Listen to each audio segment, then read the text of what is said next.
제 이름은 김서연, 연봉 1억 5천만 원. 이 숫자는 제가 밤낮 없이 직장에서 피 터지게 싸워 얻어낸 결과물입니다. 수많은 심야의 컴퓨터 모니터를 보며 기획안을 수정하고 술자리에서는 억지 미소를 지으며 비위를 맞추고 빠지는 머리카락과 날로 초췌해지는 얼굴과 맞바꾼 대가입니다. 이것은 이 집안에서 제가 가진 가장 큰 무기이자 제 허리를 꼿꼿이 펼 수 있게 해주는 반석이라고 생각했습니다. 제 남편 박준영의 연봉은 5천만 원. 듣기에는 그럭저럭 괜찮아 보이지만 집값과 물가가 하늘 높은 줄 모르고 치솟는 이 서울이라는 도시에서는 겨우 자기 앞가림과 별 의미 없는 사회생활을 유지할 정도의 액수일 뿐입니다.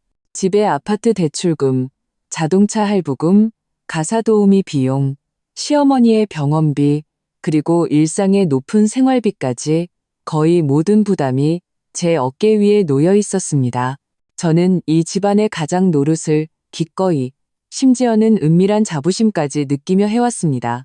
저는 제 헌신이 적어도 최소한의 존중과 감사는 받을 수 있을 것이라 믿었습니다. 그 주말 오후가 되기 전까지는요. 제가 공들여 쌓아 올린 세계는 휴대폰 화면에 뜬 차가운 세 글자에 산산조각 나고 말았습니다.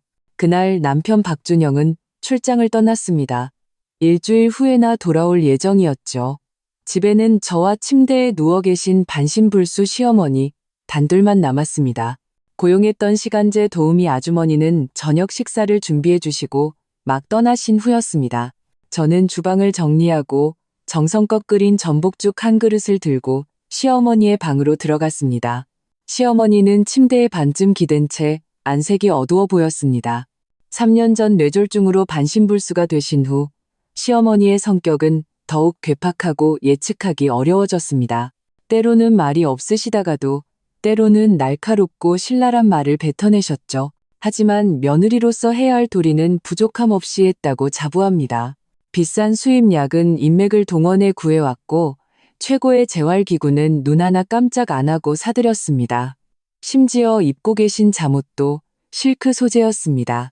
면은 까끌거려서 불편하다고 하셨기 때문이죠. 어머님 전복죽 좀 드세요. 기력 회복에 좋으실 거예요. 저는 최대한 부드러운 목소리로 말했습니다.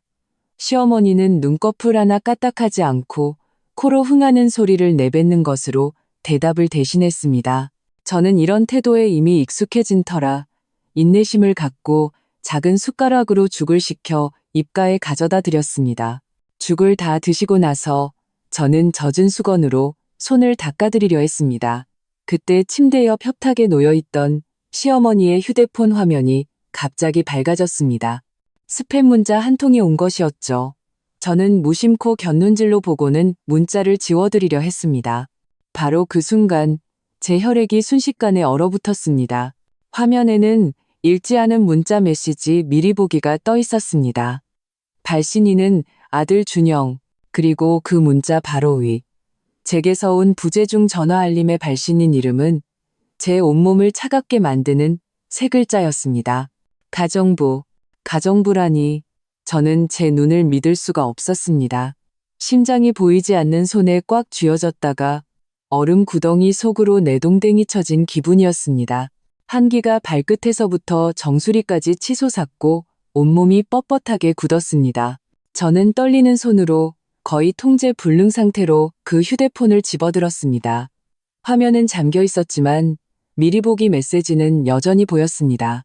남편이 보낸 메시지는 이랬습니다. 엄마, 나 출장 와 있는 동안 고생 좀 해. 필요한 거 있으면 서연이한테 시키고 어려워하지 마. 그런데 제 이름 김서연이 있어야 할 발신인 자리에는 선명하게 가정부 세 글자가 찍혀 있었습니다. 서연이도 며느리도 심지어 성을 붙인 김서연도 아니었습니다. 바로 가정부. 순간 수많은 장면이 제 머릿속에서 미친 듯이 스쳐 지나갔습니다. 제가 야근으로 지쳐 늦은 밤에 돌아왔을 때 시어머니가 이것저것 시키는 동안 남편이 옆에서 아무 말 없이 지켜보던 모습.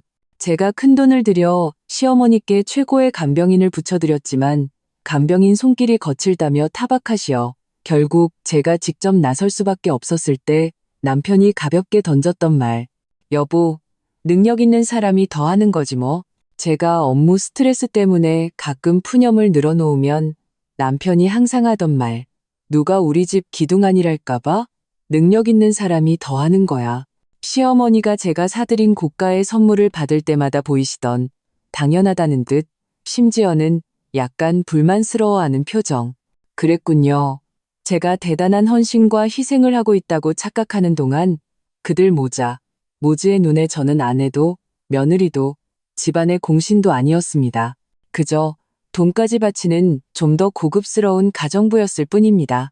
내 연봉 1억 5천은 이런 가정부 노릇을 하려고 번 돈이 아닙니다.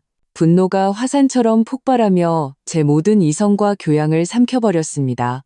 그것은 철저히 모욕당하고 존엄성이 짓밟힌 자의 광기 어린 분노였습니다. 저는 제가 이 가정을 지탱하는 위대한 모습에 스스로 감동하고 있던 천하의 바보처럼 느껴졌습니다. 어머님, 제 목소리는 극도의 분노로 인해 오히려 이상할 정도로 차분했고 섬뜩한 냉기마저 서려 있었습니다. 박준영 씨, 어머님 휴대폰에 제 이름 뭐라고 저장해 놓으셨어요? 시어머니는 제가 갑자기 이런 질문을 하리라고는, 더군다나 제가 당신의 휴대폰을 봤으리라고는 전혀 예상하지 못했던 것 같습니다. 흐릿한 눈동자에 당혹감이 스쳤지만 이내 평소의 까칠함으로 감추려 했습니다. 입술을 삐죽이며 짜증 섞인 투로 말했죠. 무슨 저장? 고작 호칭 하나 가지고 뭘 그렇게 유난이야? 어서 물이나 좀 떠와. 여전히 제게 명령조로 말하려 들었습니다. 가, 정, 부.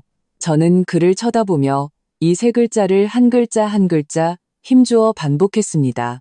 목소리는 크지 않았지만 얼음 조각이 밝힌 칼날 같았습니다. 제가 이 박씨 집안에서 그냥 가정부였던 건가요?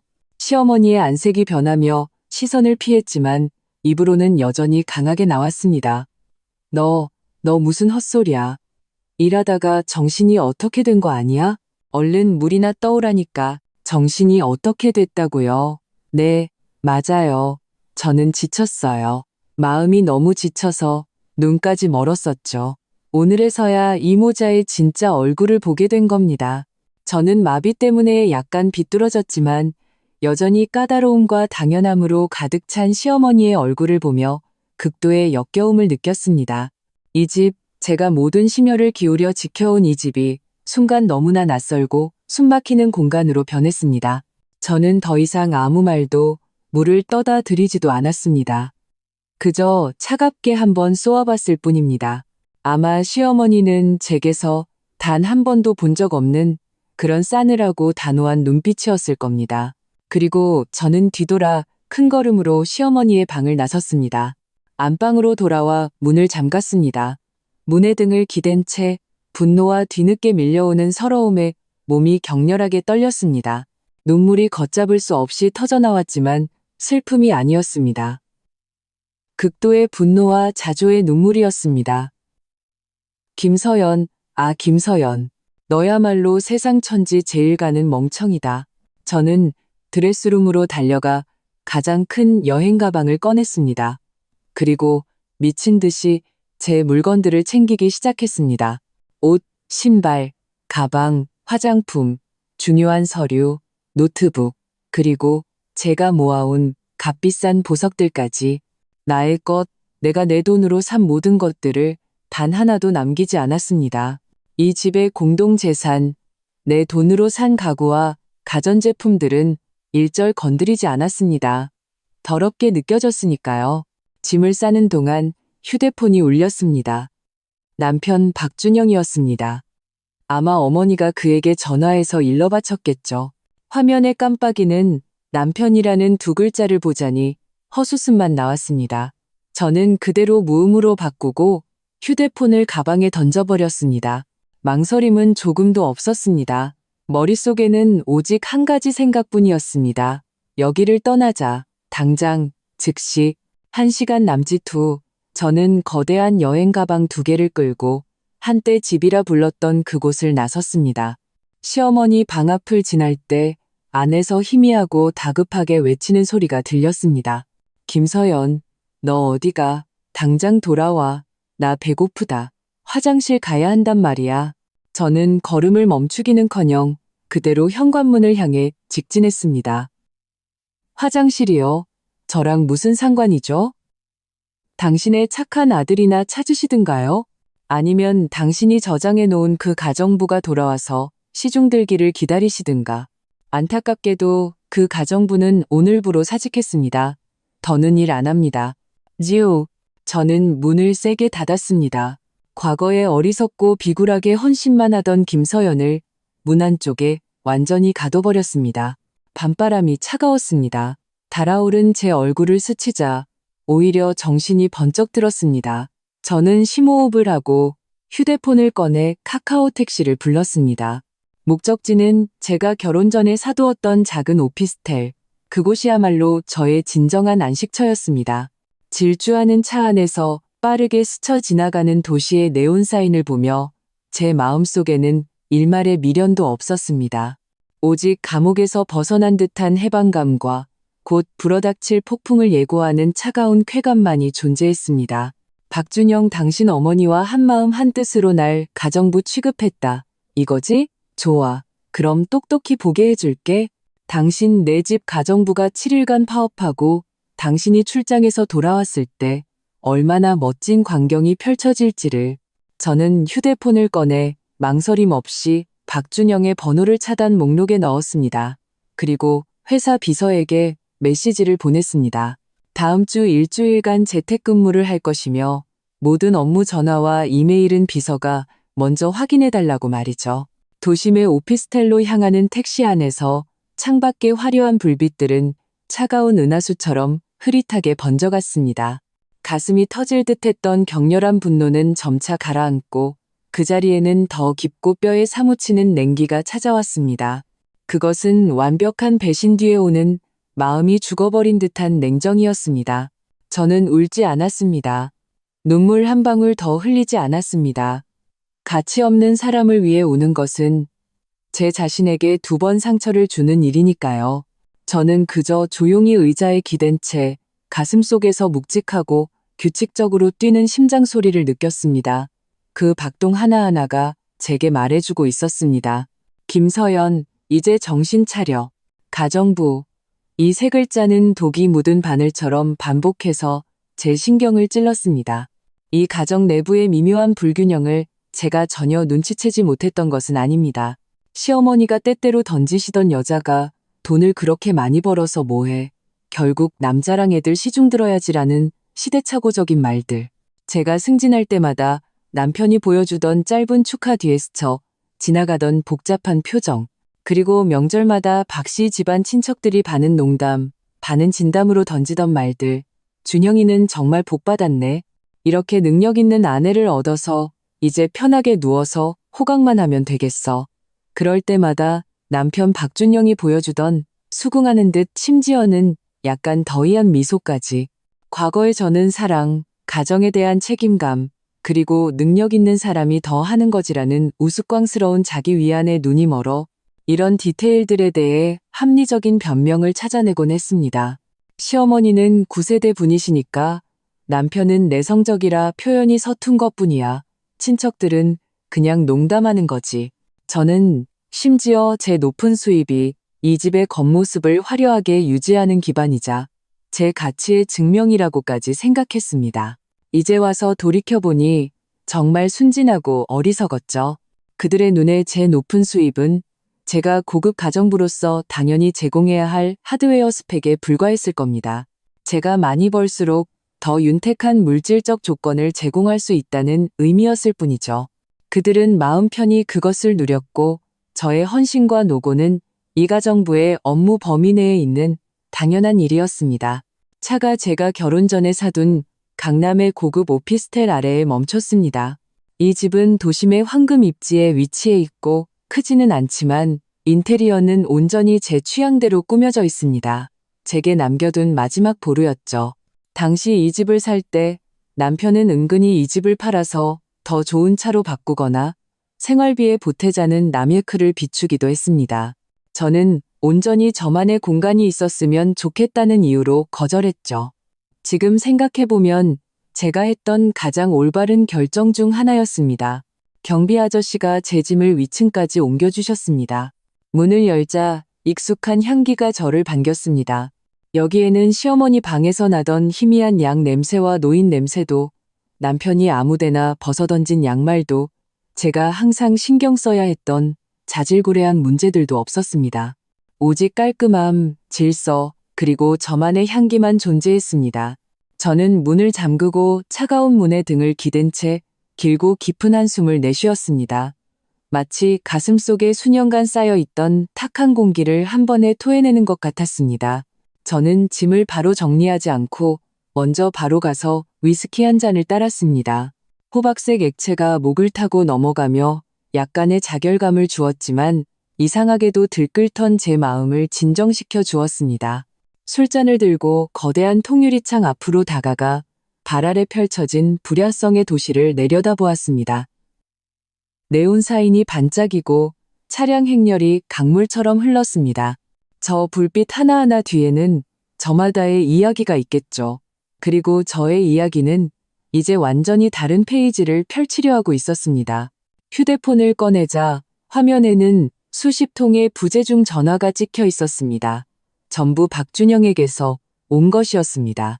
그리고 카톡 메시지도 몇 개와 있었습니다. 처음에는 의문에서 시작해 나중에는 초조함으로 변해갔습니다. 서연아, 엄마가 네가 갑자기 화내고 나갔다는데 무슨 일이야? 전화 좀 받아봐. 엄마 혼자 계셔서 불안해.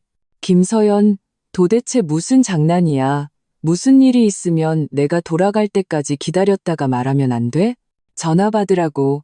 엄마 화장실 가고 싶으시다는데 아무도 없대.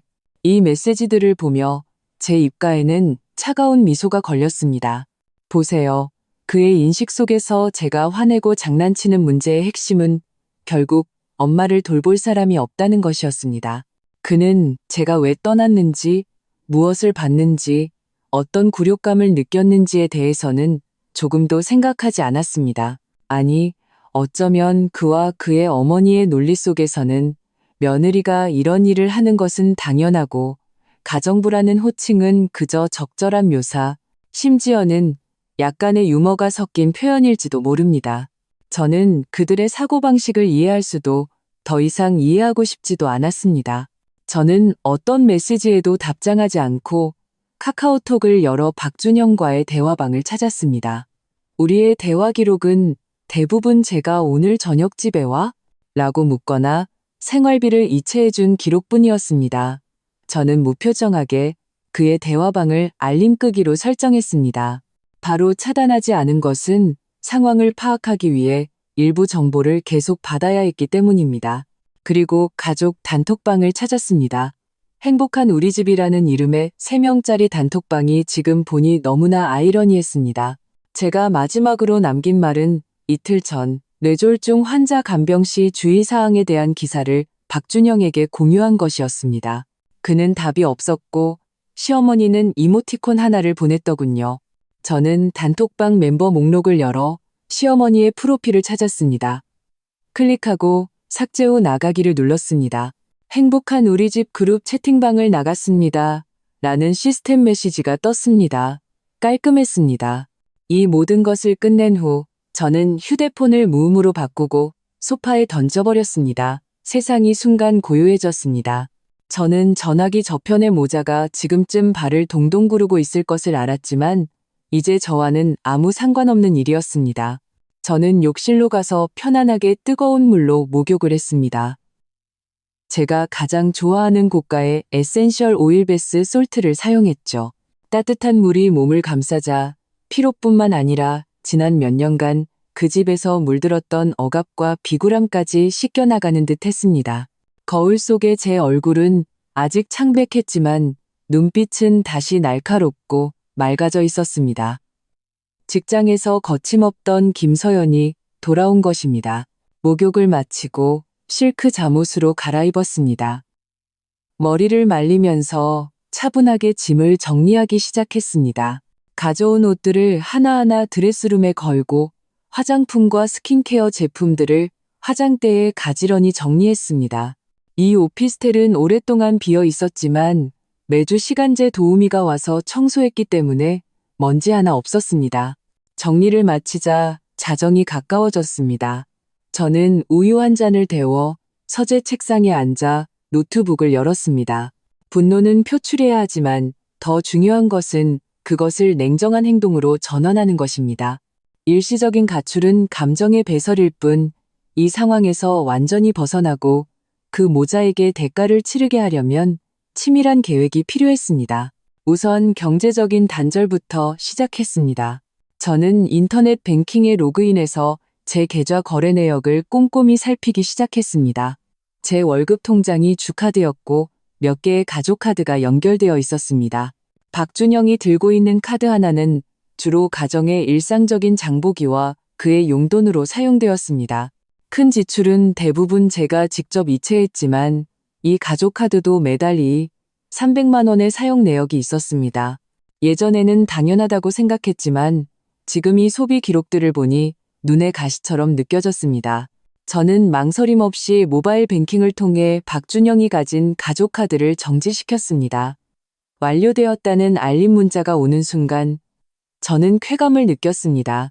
돈줄을 끊는 것이 첫 단계였습니다. 그 다음 우리의 공동명의 계좌를 확인했습니다. 이 계좌는 주로 아파트 대출금과 일부 큰 고정 지출을 위해 사용되었습니다. 계좌에는 현재 약 1억 원 정도가 있었는데 그중 대부분은 제가 꾸준히 이체한 돈이었습니다. 박준영의 수입은 그의 개인적인 지출과 시어머니의 일부 약값을 감당하기에 빠듯했습니다. 저는 그 숫자를 보며 냉소했습니다. 이 집은 경제적으로 저 혼자 지탱하고 있었던 겁니다. 이제 저는 더 이상 지탱하고 싶지 않았습니다. 하지만 저는 당장 이 계좌에 돈을 옮기지 않았습니다. 공동재산을 옮기는 것은 향후 있을지 모를 이혼 소송에서 불리하게 작용하지 않도록 더 신중하게 처리해야 했습니다. 변호사와 상담이 필요했죠. 이 돈은 일단 그대로 두기로 했습니다. 하지만 다음 달 대출금 상환일이 다가옵니다. 제가 더 이상 이 계좌에 돈을 넣지 않으면 박준영의 쥐꼬리만 한 월급으로 어떻게 이 구멍을 메울지 정말 보고 싶었습니다. 그건 나중의 일이죠. 이어서 저는 지난 몇 년간 제가 이 가정을 위해 지출한 모든 큰 금액의 기록을 정리했습니다. 아파트 대출금 이체 증명서, 자동차 할부금 상환 기록, 시어머니의 비싼 수입약과 재활기구, 구매 영수증, 가사도우미 월급 이체 기록, 심지어 집안의 대형 가전제품과 가구 구매 영수증까지 저는 이것들을 하나하나 스캔해서 암호화된 파일의 분류별로 저장했습니다. 이것들은 장차 중요한 증거가 될 것입니다. 이 모든 것을 마치자 동이 터오고 있었습니다. 저는 잠이 오지 않았습니다. 오히려 정신이 약간 흥분 상태였습니다. 이것은 제 인생의 통제권을 되찾는 흥분이었습니다. 저는 일어나 다시 창가로 갔습니다. 도시가 깨어나고 있었습니다.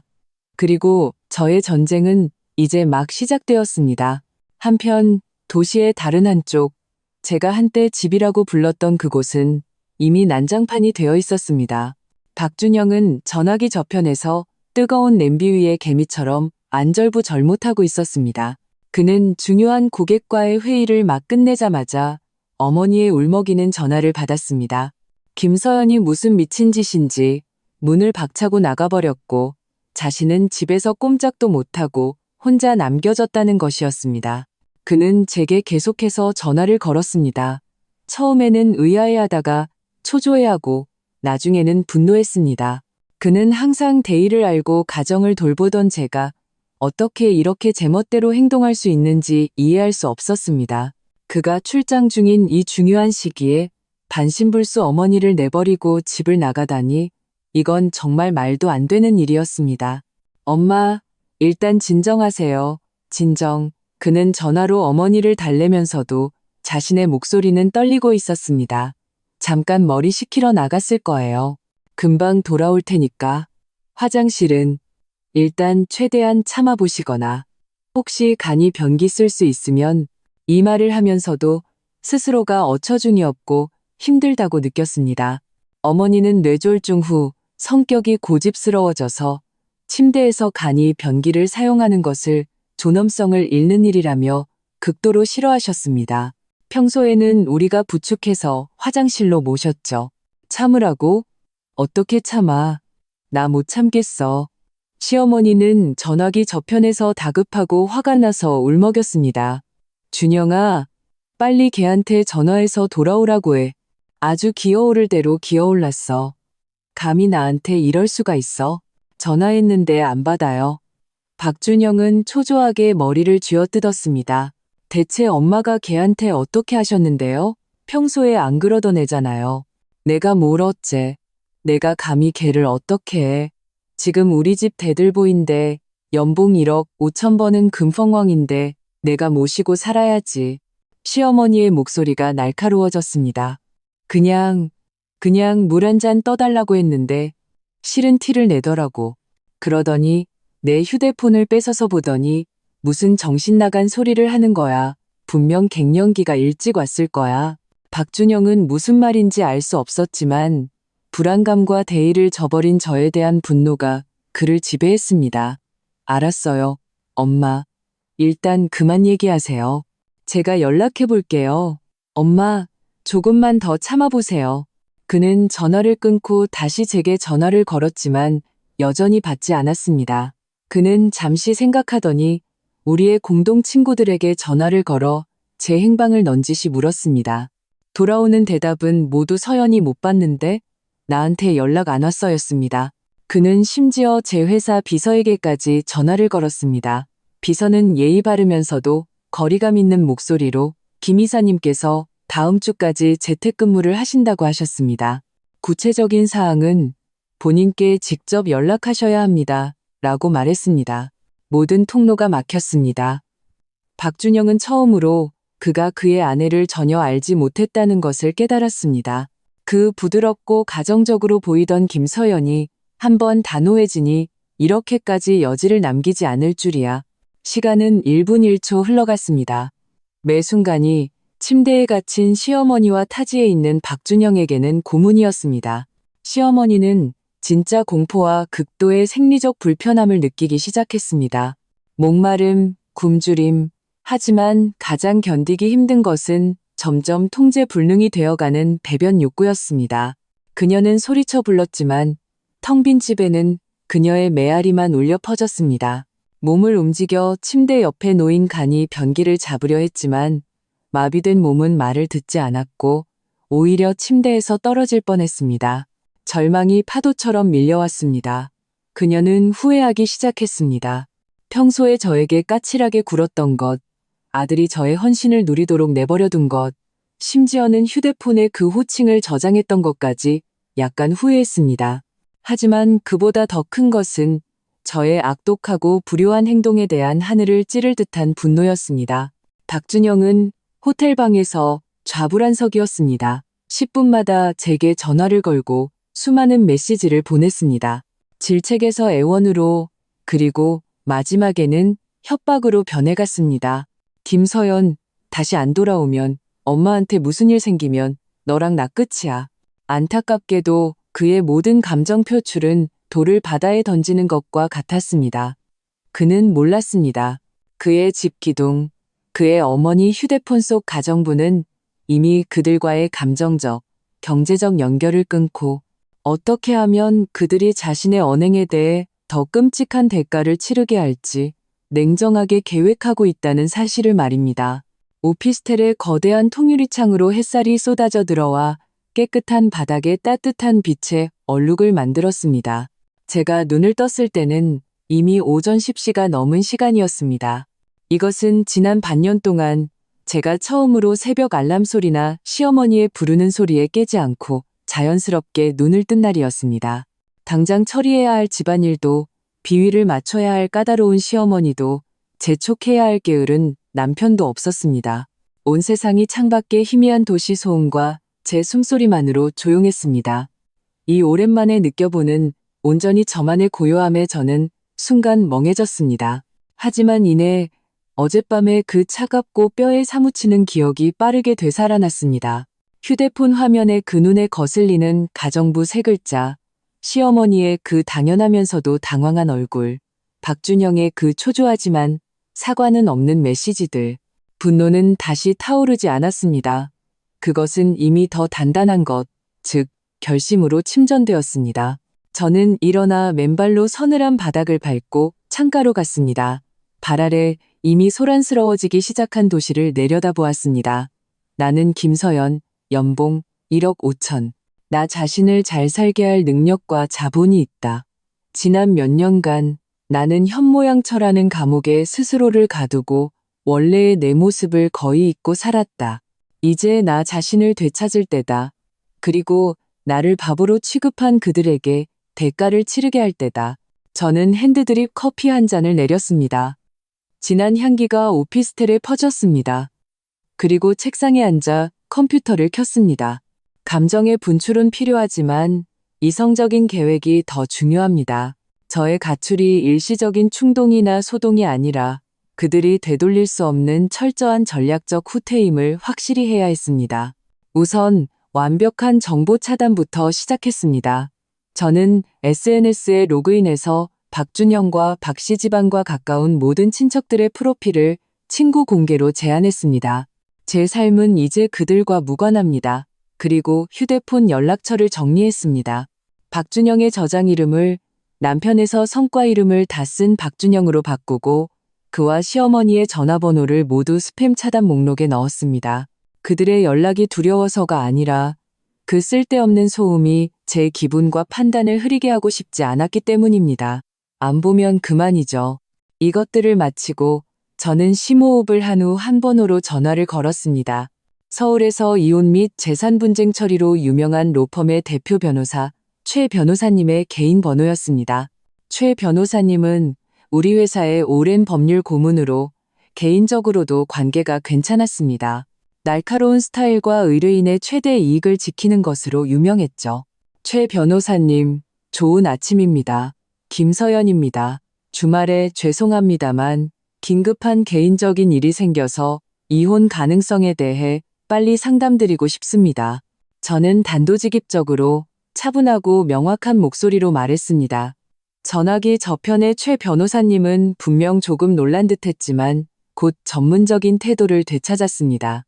김 이사님, 안녕하십니까? 괜찮습니다. 말씀하시죠. 마침 오전에 시간이 있습니다. 저는 가장 간결한 언어로 상황을 요약했습니다. 제 연봉은 1억 5천, 가정의 절대적인 경제적 기둥이며 남편의 수입은 겨우 자기 앞가림을 할 정도다. 집안의 대부분 지출은 제가 부담했고 시어머니를 모시고 살며 정성껏 돌봤다. 하지만 어제 시어머니 휴대폰에 제가 가정부로 저장된 것을 발견하고 깊은 모욕감을 느꼈으며 현재 집을 나온 상태다. 시어머니가 반신불수 상태라는 점도 언급했지만 더 이상 이런 존중받지 못하는 가정관계를 견딜 수 없으며 가능한 한 빨리 이혼 절차를 시작하고 제 합법적인 권익을 최대한 보장받고 싶다고 말했습니다. 저는 감정적인 묘사는 최대한 배제하고 사실만을 진술했습니다. 하지만 가정부라는 호칭이 보여주는 가정 내 지위의 불평등과 인격 모독, 그리고 제가 주된 경제 기여자라는 역할을 강조했습니다. 최 변호사님은 전화기 저편에서 잠시 침묵했습니다. 이 적지 않은 정보량을 소화하고 있는 듯 했습니다. 그리고 그는 침착하게 입을 열었습니다. 김 이사님, 이해했습니다. 우선 감정적으로 이사님의 분노와 결정을 충분히 이해합니다. 가정부라는 호칭은 법적으로 직접적인 증거가 되기는 어렵지만 법정에서 부부관계가 이미 파탄났으며 가정 내에서 이사님의 기여와 보상이 심각하게 불균형했다는 것을 증명하는 보조적인 정황으로 활용할 수 있습니다. 특히 이사님께서 고소득자이신 상황에서는 더욱 그렇습니다. 그는 잠시 말을 멈추고 전문적인 분석을 이어갔습니다. 이사님의 상황에 대해 몇 가지 주의할 점이 있습니다. 첫째, 이혼의 핵심은 혼인관계가 파탄났음을 증명하는 것입니다. 현재 이사님의 가출 및 별거, 그리고 이 가정부 사건은 모두 유리한 증거입니다. 둘째, 재산 분할입니다. 이사님께서 가정 수입의 주요 원천이셨으므로 혼인 후 재산은 원칙적으로는 공동 분할이지만 이사님의 수입이 상대방보다 훨씬 높았다는 점과 가정 재산에 대한 기여도를 증명할 충분한 증거를 제출해야 합니다. 아까 말씀하신 아파트 대출금, 가정의 큰 지출 증빙 자료들이 매우 중요합니다. 셋째, 시어머님 부양 문제입니다. 시어머님은 남편분의 직계 존속이지 이사님의 직계가 아니므로 법적으로 직접적인 부양 의무는 없습니다. 이전의 간병은 도의적인 차원의 행동이었습니다. 지금 이사님께서 떠나신 것은 유기죄, 예를 들어 생명의 위험이 있음을 알면서도 고의로 방치하는 경우에 해당하지 않는 한 통상적으로 법적 책임을 지지 않습니다. 물론 도의적으로 상대방이 걸고 넘어질 수는 있겠죠. 알겠습니다. 저는 고개를 끄덕였습니다. 최 변호사님의 분석은 명확하고 냉정해서 제 마음에 쏙 들었습니다. 제가 해야 할 일은 가능한 한 빨리 이혼하고 제 몫을 되찾고 손실을 최소화하는 것입니다. 도덕적 비난이요? 저는 냉소했습니다.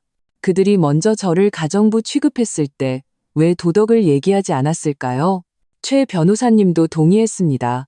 제 제안은 이렇습니다. 우리는 양방향으로 접근할 수 있습니다. 한편으로는 제가 이사님을 위해 이혼소송 자료를 준비하기 시작하고 특히 재산 증거와 관계 파탄 증거 수집에 중점을 둘 것입니다. 다른 한편으로는 상대방이 현재 시어머님을 돌볼 사람이 없어 혼란에 빠져 있을 가능성이 높으므로 우리가 선제 공격을 하는 것을 고려해 볼 수 있습니다. 남편분께 내용 증명을 보내는 거죠. 내용 증명이요? 저는 눈썹을 치켜떴습니다. 네, 이 내용 증명은 직접적인 소송은 아니지만 공식적인 법적 문서입니다. 주요 내용은 이사님께서 변호사를 선임하여 이혼 문제를 처리하기로 했다는 점을 밝히고 상대방에게 이사님의 별거 결정을 공식적으로 통보하며 지정된 기한 내에 부부 공동재산 목록, 이사님의 개인 물품 반환 등의 사안에 대해 협의할 것을 요구하는 것입니다. 동시에 내용 증명에는 혼인 기간 동안 이사님의 인격적 존엄성이 심각하게 모욕당했다는 점을 명확히 명시하고 가정부 사건을 암시적으로 언급하며 가정 내 책임 분담이 심각하게 불균등하여 부부 관계가 파탄났고 그 책임이 상대방에게 있다는 점을 밝힐 수 있습니다. 이렇게 하면 먼저 법률적으로나 심리적으로 상대방에게 큰 압박을 가할 수 있습니다. 좋아요. 저는 거의 즉시 동의했습니다. 이것이야말로 제가 원하던 바였습니다. 실질적인 단절뿐만 아니라 형식적으로도 그들의 얼굴을 흔흔히 때려야 했습니다. 공식적인 내용 증명 한 통이 제가 1만 개의 비난 문자를 보내는 것보다 훨씬 효과적일 것입니다. 최 변호사님, 말씀하신 대로 진행해 주십시오. 가능한 한 빨리 작성해 주시고 어조는 강경하게 그들의 잘못과 저의 헌신을 중점적으로 부각해 주십시오. 문제 없습니다. 김 이사님, 오늘 바로 작성해서 가장 빠르면 내일 남편분의 회사 주소로 발송하여 본인이 직접 수령하도록 할 수 있습니다. 최 변호사님은 효율적이었습니다. 아니요, 회사로 보내지 마세요. 저는 즉시 부정했습니다. 집 주소로 보내주세요. 저는 거의 상상할 수 있었습니다. 박준영이 출장에서 돌아와 지친 몸을 이끌고 집문을 열었을 때 죽어가는 어머니와 마주하는 동시에 이 차가운 내용 증명을 받게 된다면 그 표정이 얼마나 볼만할지를 저는 바로 이런 중첩된 타격을 원했습니다. 네, 알겠습니다. 그럼 관련 재무 증빙 자료의 전자 파일을 가능한 한 빨리 제게 보내주시면 자료 준비에 도움이 되겠습니다. 전화를 끊고 저는 전에 없던 상쾌함을 느꼈습니다. 행동이야말로 모든 억울함을 치료하는 명약입니다. 저는 더 이상 수동적으로 당하는 쪽이 아니라 능동적으로 공격하는 기수였습니다. 저는 즉시 이전에 스캔해둔 재무증빙 자료들을 정리하여 분류별로 묶어 최 변호사님께 보냈습니다. 이 모든 것을 마치자 정오가 되었습니다. 저는 좋아하는 배달 음식을 시켜 여유롭게 점심을 즐겼습니다. 그리고 오후에는 나가서 쇼핑을 하고 새 옷 몇 벌을 사고 피부 관리도 받기로 했습니다. 왜 다른 사람의 잘못으로 나 자신을 버려야 하나요? 저는 이전보다 더 멋지게 살 것입니다. 제가 오랜만에 누리는 싱글 귀족의 삶을 즐기는 동안 박준영 쪽의 상황은 급격히 악화되고 있었습니다. 그는 거의 밤을 새웠습니다. 30분마다 제게 전화를 걸고 수많은 메시지를 보냈습니다. 처음에 초조함과 분노에서 나중에는 애원으로 심지어는 희미한 공포까지 섞여 있었습니다. 서연아, 전화 좀 받아. 제발 부탁할게. 엄마 상태가 정말 안 좋아. 엄마, 실금하셨대. 지금 방이 엉망이야. 도대체 어디야? 무슨 조건이든 얘기해. 우리가 얘기하자. 혹시 밖에 다른 사람 생긴 거야? 그래서 이런 핑계로 트집 잡는 거야? 김서연, 너 정말 독하다. 엄마한테 만약 무슨 일 생기면 나 절대 너 가만 안 둬. 그의 메시지는 점점 더 막말이 되어갔고 무능한 분노로 가득 차 있었습니다. 그는 이해할 수도 받아들일 수도 없었습니다. 항상 집안의 중심축처럼 존재했던 제가 어떻게 갑자기 이렇게 철저하고 단호하게 사라질 수 있는지 그는 제 행방을 알만한 모든 사람에게 연락을 시도했습니다. 심지어 제 고향에 계신 부모님께도요. 제 부모님은 일찍 이혼하시고 각자 재혼하셔서 저에 대한 관심이 적었기 때문에 당연히 제 상황을 알지 못했습니다. 오히려 그의 전화에 의아해하며 제게 전화를 걸어오셨죠. 저는 간단히 부부싸움 중이니 제가 알아서 처리할게요. 신경 쓰지 마세요 라고 말하고 넘겼습니다. 박준영의 모든 노력은 허사였습니다. 그는 마치 손뭉치에 주먹을 날리는 기분이었습니다. 거대한 무력감과 불안이 그를 삼킬 듯 했습니다. 고객과의 회의는 억지로 정신을 차리고 참석했지만 결과는 좋지 않았습니다.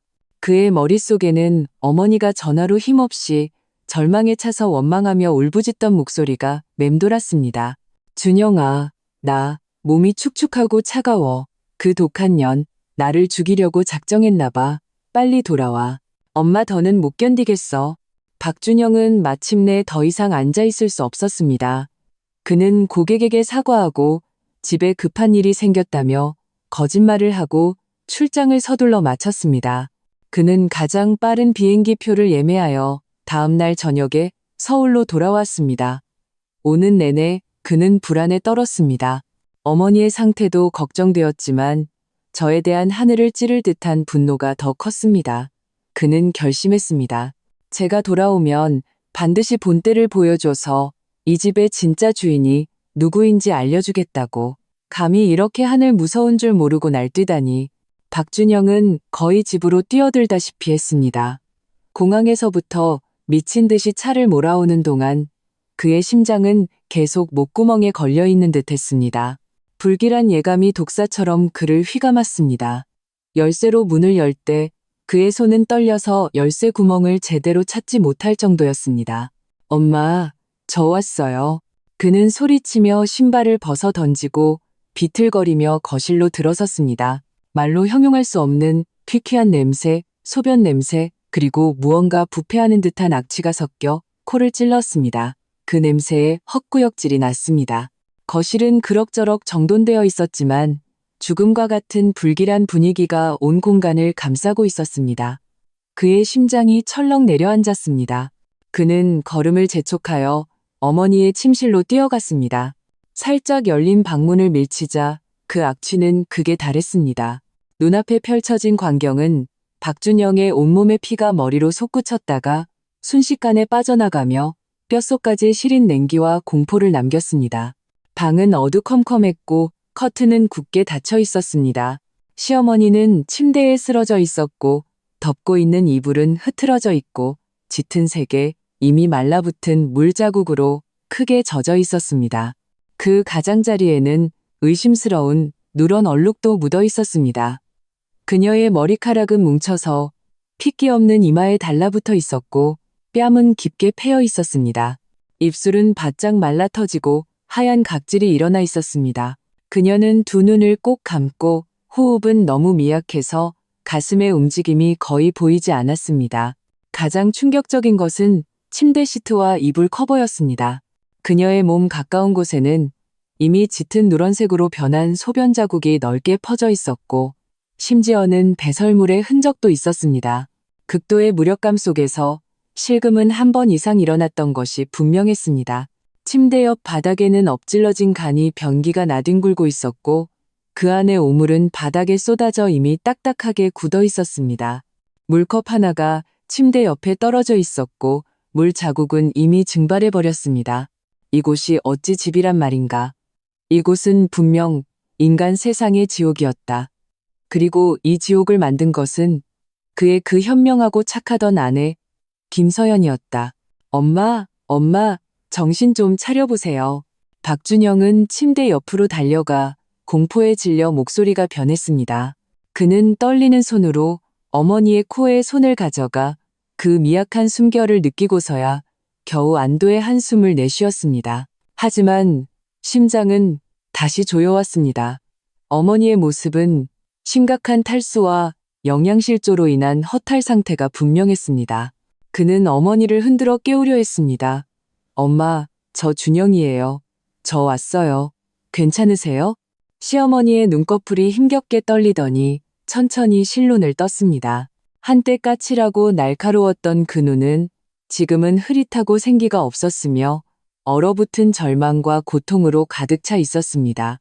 그녀는 아들을 보고는 마른 입술을 달싹이며 무언가 말하려 했지만 미약한 숨소리만 새어나왔습니다. 물. 박준영의 눈에서 눈물이 와락 쏟아졌습니다. 안타까움, 분노, 그리고 하늘을 찌를 듯한 증오. 김서연, 이 독한 년, 내가 너를 죽여버릴 거야. 그는 짐승 같은 포효를 내뱉었지만 지금은 분노를 터뜨릴 때가 아니라는 것을 알았습니다. 그는 역겨움과 분노를 억지로 참으며 허둥지둥이 난장판을 수습하기 시작했습니다. 그는 먼저 주방으로 달려가 따뜻한 물 한 잔을 따라 조심스럽게 어머니를 부축하여 조금씩 마시게 했습니다. 시어머니는 오랜 가뭄 끝에 단비를 만난 듯 탐욕스럽게 물을 삼켰습니다. 너무 급하게 마시는 바람에 심하게 기침을 했습니다. 물을 먹이고 나서 박준영은 어머니의 더러운 옷과 침대 시트를 보고 전에 없던 무력감과 역겨움을 느꼈습니다. 그는 어릴 때부터 어머니의 사랑을 받으며 자라 집안일은 거의 해본 적이 없었고 이런 더러운 상황을 처리하는 것은 더더욱 상상도 못할 일이었습니다. 하지만 지금은 선택의 여지가 없었습니다. 그는 이를 악물고 숨을 참으며 어머니를 치우기 시작했습니다. 그 과정은 길고 고통스러웠습니다. 생리적으로나 심리적으로나 마침내 어머니에게 깨끗한 옷과 침대 시트를 갈아입히고 더러워진 침구류를 둘둘 말아 베란다에 던져놓고 강한 구역질을 참으며 바닥에 오물을 치우고 나서 그는 땀으로 흠뻑 젖어 허탈하게 벽에 기대어 거친 숨을 몰아쉬었습니다. 어머니는 물과 그가 겨우 데운 남은 죽을 조금 먹고 나서 기운을 조금 차렸습니다. 그리고는 그의 손을 잡고 눈물을 흘리며 하소연하기 시작했습니다. 준영아, 네가 하루만 늦게 왔어도 엄마 못 볼 뻔했어. 그녀는 가슴을 치며 울었습니다. 그 김서연, 걔는 사람이 아니야. 고작 휴대폰 저장 이름 하나 때문에 나를 여기에 버려두고 죽으라고 내버려뒀어. 7일, 꼬박 7일 동안 아무도 내 먹고 싸는 걸 돌봐주지 않았어. 하늘에 소리쳐도 대답 없고 땅을 불러도 소용없었어. 내가 이 침대에서 썩어 죽을 뻔했단 말이야. 저장 이름이요? 무슨 저장 이름인데요? 박준영은 핵심 단어를 붙잡고 급히 물었습니다. 그는 어렴풋이 이것이 문제의 핵심일지도 모른다고 생각했습니다. 시어머니는 눈을 피하며 우물쭈물했지만 아들의 추궁과 눈앞의 참혹한 상황에 자극받아 결국 원망을 담아 털어놓았습니다. 그냥 내 휴대폰에 걔 이름을 가정부라고 저장했을 뿐이야. 그게 뭐 대수라고. 걔가 하는 일이 그런 일인데 뭐 틀린 말했어? 그거 하나 못 참고 이렇게 나를 죽이려 들어? 이건 살인이야. 살인. 가정부. 박준영은 마치 벼락을 맞은 듯 그 자리에 얼어붙었습니다. 그는 순간 모든 것을 이해했습니다. 왜 김서연이 갑자기 폭발했는지, 왜 그렇게 단호하게 일말의 여지도 남기지 않고 떠났는지, 왜 모든 연락을 끊었는지 알고 보니 그녀는 이것을 그의 어머니가 은밀하게 경멸의 의미를 담아 저장한 이 호칭을 그녀의 모든 헌신과 존엄성을 완전히 부정하는 이 호칭을 보았던 것입니다. 솔직히 말해서 박준형은 어머니가 김서연에게 약간 불만이 있다는 것을 알고 있었습니다. 그녀가 너무 강하고 돈을 많이 벌어서 아들의 길을 죽인다고 생각하는 것을요. 그 자신도 가끔 김서연 앞에서 고개를 들지 못한다고 느낄 때가 있었습니다. 하지만 그는 어머니가 휴대폰에 이렇게 모욕적인 단어로 그녀를 저장할 줄은 꿈에도 몰랐습니다. 그런데 하필이면 김서연이 그것을 보게 된 것입니다. 순간 박준영의 마음은 복잡했습니다. 어머니의 이런 행동에 대한 약간의 불만도 있었지만 더 큰 것은 김서연의 사소한 일에 과민 반응하고 악랄한 마음에 대한 하늘을 찌를 듯한 분노였습니다. 설령 엄마가 잘못했다 하더라도 이런 식으로 복수하면 안 되지. 이건 사람 목숨이 달린 문제잖아. 이 여자 너무 악독해. 고작 그런 호칭 하나 때문에 엄마를 죽이려 들어? 박준영의 목소리는 분노로 떨렸습니다. 엄마, 걱정 마세요. 이 일 절대로 그냥 안 넘어가요. 제가 반드시 걔한테 대가를 치르게 할 거예요. 그가 이를 갈며 맹세하는 순간 초인종이 울렸습니다. 박준영은 의아했습니다. 이 시간에 누구지? 그는 이웃이 소란을 듣고 와본 것이거나 혹은 설마 김서연이 양심의 가책을 느끼고 돌아온 것일까? 그는 복잡한 기대와 억눌린 분노를 안고 문을 열었습니다. 문 밖에는 김서연도 이웃도 아닌 택배기사 복장을 한 젊은 남자가 서 있었습니다. 안녕하세요. 박준영 씨 맞으시죠? 등기호 편물입니다. 수령 확인 부탁드립니다. 택배기사는 두툼한 서류 봉투를 내밀었습니다. 박준형은 의아해하며 봉투를 받았습니다. 발신일란에는 선명하게 법무법인 552라는 글자가 인쇄되어 있었습니다. 불길한 예감이 순간 그의 숨을 멎게 했습니다. 그는 감사 인사를 하고 문을 닫고 조급하게 봉투를 찢었습니다. 안에는 정교하게 인쇄된 A사 용지 몇 장이 들어 있었습니다. 맨 위 굵은 고딕체로 쓰인 제목이 얼음 송곳처럼 그의 눈을 찔렀습니다. 내 용증명, 소신, 박준영 귀하, 발신, 김서연님 대리인 법무법인, 제목, 혼인관계 해소 및 관련 사안에 대한 통고. 박준영의 손이 통제 불능으로 떨리기 시작했습니다. 그는 억지로 자신을 진정시키며 내용 증명의 내용을 읽어내려갔습니다. 내용은 정중하면서도 차가웠습니다. 김서연이 이혼 문제를 처리하기 위해 공식적으로 변호사를 선임했음을 명확히 밝히고 있었습니다. 혼인관계가 지속되는 동안 박준영과 그의 가족이 김서연에 대한 존중이 부족했으며 모욕적인 호칭 사건을 암시적으로 언급하고 가정 내 책임 분담이 심각하게 불균등하여 부부관계가 완전히 파탄났다고 지적했습니다. 따라서 별거를 결정하고 이혼 소송을 제기할 것이며 박준영은 이 내용 증명을 받은 후 7일 이내에 변호사에게 연락하여 공동재산 분할 및 개인 물품 반환 등에 대해 협의할 것을 요구했습니다. 그렇지 않으면 즉시 법원에 소송을 제기할 것이라고 했습니다. 내용 증명 끝에는 법무법인의 선명한 붉은 직인이 찍혀 있었습니다. 박준영은 한기가 발끝에서부터 머리끝까지 치솟는 것을 느꼈습니다. 눈앞이 캄캄해졌습니다. 그는 방금 어머니가 죽을 뻔한 충격과 오물을 치우는 고통을 겪어 심신이 지쳐 있었습니다. 지금 이 차가운 내용 증명은 낙타의 등을 부러뜨리는 마지막 지푸라기처럼 그의 모든 분노, 불안, 그리고 일말의 희망까지 완전히 박살냈습니다. 그녀는 화를 내는 것이 아니었다. 충동적인 행동도 아니었다. 그녀는 진심이었다. 그녀는 떠날 뿐만 아니라 법적 수단을 통해 그의 얼굴을 한현히 때리려 하고 있었다. 심지어 7일이라는 협의 기간은 마치 그의 어머니가 집에서 7일 동안 굶주렸던 것을 조롱하는 것 같았다. 박준영은 갇힌 짐승 같은 절규를 내뱉으며 손에 든 내용 증명을 바닥에 세게 내동댕이 쳤습니다.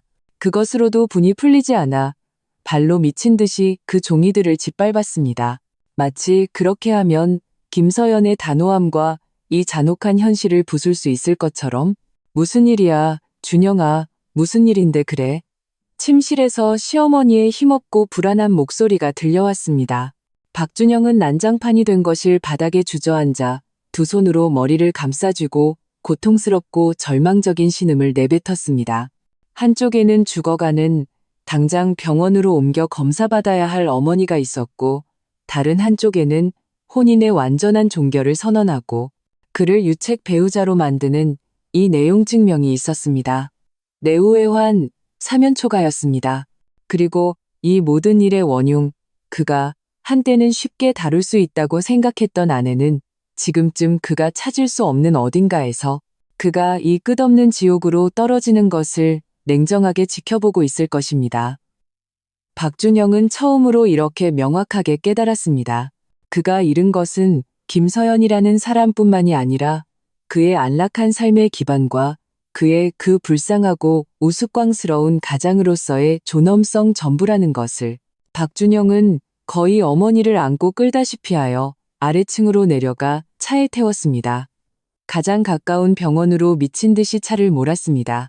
시어머니는 조수석에 쓰러져 있었고 깨끗한 담요를 덮고 있었지만 오랫동안 씻지 않아 나는 시큼한 냄새는 감출 수 없었습니다.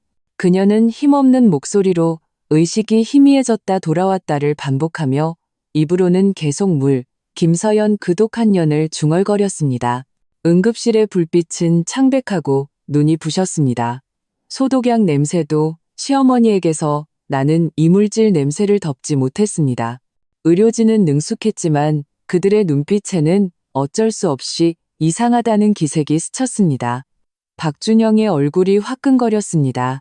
수치심, 초조함, 분노가 뒤섞인 감정이 그를 불태울 것 같았습니다. 그는 평생 이렇게 초라한 적이 없었습니다.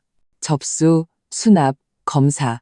일련의 절차를 거치면서 박준영은 팽이처럼 정신없이 돌았습니다. 의사가 검사 결과를 들고 심각한 표정으로 그에게 환자분께서 심각한 탈수와 영양실조로 인한 전해질 불균형, 그리고 경미한 욕창과 요로 감염이 있어 즉시 입원 치료가 필요합니다. 라고 말했을 때 박준영은 다시 눈앞이 캄캄해졌습니다. 입원을 얼마나 해야 하나요? 그는 마른 목소리로 물었습니다. 일단 상태를 안정시켜야 합니다. 최소 일주일은 관찰이 필요하고 추후 감염 관리와 영양 상태를 봐야 합니다. 의사는 안경을 고쳤으며 차트를 흘끗 보았습니다. 아드님이시죠? 어떻게 돌보셨길래? 노인분께서 반신불수이신데 기본적인 위생과 영양도 보장되지 않다니 이건 거의. 뒷말을 의사는 잊지 않았지만 그 비난과 은근한 질책의 의미는 박준영을 쥐구멍에라도 숨고 싶게 만들었습니다. 그는 입을 열어 아내가 갑자기 집을 나갔다고 설명하고 싶었지만 말이 입가에서 맴돌다 다시 들어갔습니다. 어떻게 말할까? 자기 엄마가 며느리를 가정부로 저장해서 연봉 1억 5천 버는 며느리가 화나서 집을 나갔다고? 이 말을 하면 아마 더 큰 경멸과 조롱만 살 것이다. 그는 풀이 죽어 입원 수속을 밟으러 갔습니다. 수납 창구 직원이 예납해야 할 금액을 말했을 때 박준영은 무의식적으로 지갑에서 익숙한 신용카드를 꺼냈습니다. 그것은 김서연의 월급 통장에 연결된 가족카드였습니다. 집안의 큰 지출은 거의 이 카드로 해결했죠. 삑 카드 단말기에서 날카로운 오류음이 울렸습니다. 선생님, 이 카드 사용이 안 됩니다. 거래 실패로 나옵니다. 직원이 무표정하게 말했습니다. 박준영은 순간 기계 고장이라고 생각하고 다시 시도했지만 결과는 같았습니다. 그는 얼굴이 화끈거려 서둘러 자신의 신용카드로 바꿨습니다. 이 카드는 한도가 높지 않아 평소 그의 개인적인 소액 결제에나 사용하던 것이었습니다. 예납금을 결제하고 나니 한도가 거의 바닥났습니다. 순식간에 가벼워진 신용카드를 보며 박준영의 마음도 가라앉았습니다. 김서연. 그녀가 가족카드를 정지시켰다. 이 인식은 차가운 물 한 바가지처럼 그의 마지막 일말의 희망마저 꺼뜨렸습니다. 그녀는 단지 몸만 떠난 것이 아니었다. 이 집과의 모든 연결, 심지어 경제적인 생명줄까지 철저히 끊어버리려 하고 있었다. 그는 넋이 나간 채로 수속을 마치고 어머니를 병실로 옮겼습니다. 간호사가 시어머니에게 링거를 놓고 욕창을 처리하기 위해 가족의 도움이 필요하다고 했을 때 박준영은 서툴게 행동하여 시어머니가 고통스럽게 소리치게 만들었습니다. 간호사는 연부주 눈살을 찌푸리며 지적했습니다. 좀 더 살살하세요. 그렇게 하면 욕창이 더 심해져요. 평소에는 누가 돌보셨어요? 기본 상식도 없으세요? 박준영은 억울해서 터질 것 같았습니다. 그는 태어나서 이런 굴욕을 겪어본 적이 없었습니다. 회사에서는 직급이 높지는 않았지만 능력 있는 아내 덕분에 경제적으로 여유가 있어 나름 체면을 지키며 살았습니다. 집에서는 더더욱 밥은 차려주고 옷은 가져다주는 생활을 했지. 언제 그가 직접 이런 더럽고 힘든 일을 해야 했나요? 그러나 이제 모든 것이 변했습니다. 어머니의 원망, 의료진의 이상한 눈초리, 갑자기 닥친 경제적 압박, 그리고 저주처럼 느껴지는 그 내용 증명까지 모든 스트레스가 그 혼자에게 쌓였습니다. 그는 이 모든 것을 김서연의 악랄함과 무정함 탓으로 돌렸습니다. 어머니를 안정시키고 수액과 영양 공급으로 깊이 잠든 모습을 보며 박준영은 지친 몸으로 병실 바뀐 의자에 앉아 두 손으로 얼굴을 감쌌습니다. 그는 휴대폰을 꺼내 다시 미친 듯이 제게 전화를 걸고 메시지를 보냈습니다. 내용은 분노의 질책에서 히스테릭한 협박과 저주로 변해 있었습니다.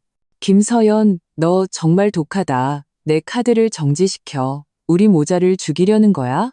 엄마 입원했어. 다 너 때문이야. 너 법원에서 소장받을 준비나 해. 내가 너 유기죄로 고소할 거야.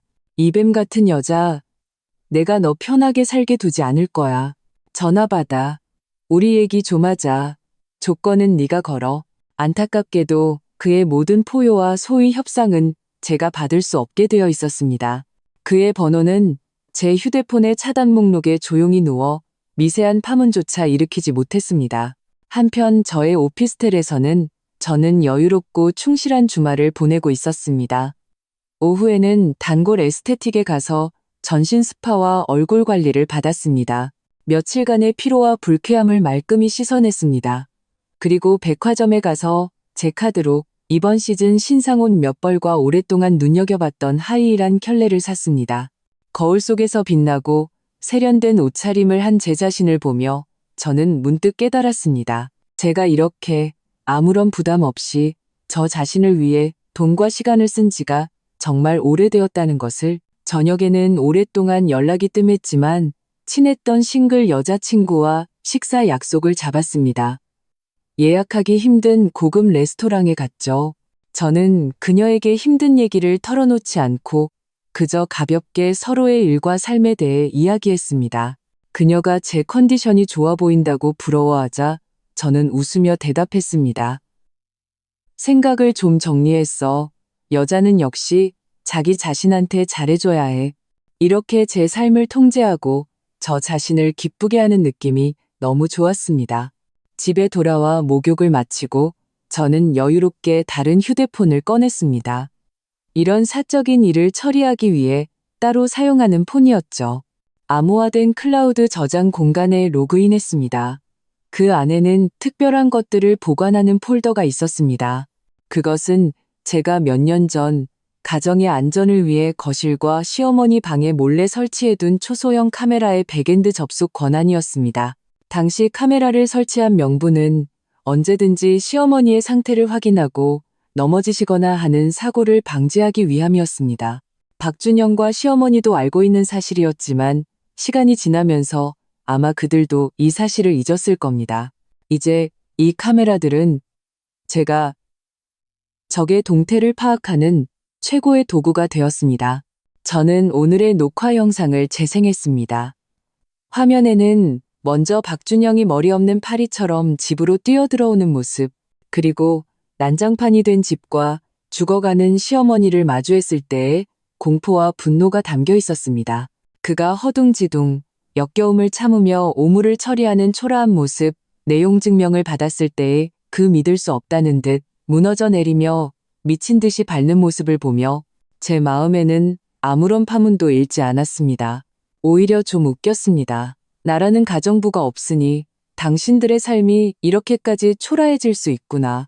저는 시어머니가 깨어난 후 박준영을 붙잡고 울며 하소연하는 장면을 중점적으로 다시 봤습니다. 그녀가 당당하게 가정부라는 세 글자를 내뱉고 그게 뭐 대수냐며 분개할 때 저는 일시정지를 눌렀습니다. 좋아. 이것이 바로 당신들의 가장 솔직한 생각이다. 전혀 뉘우침이 없고 오히려 내가 과민 반응한다고 생각하는구나. 이 영상들은 아주 좋은 증거였습니다.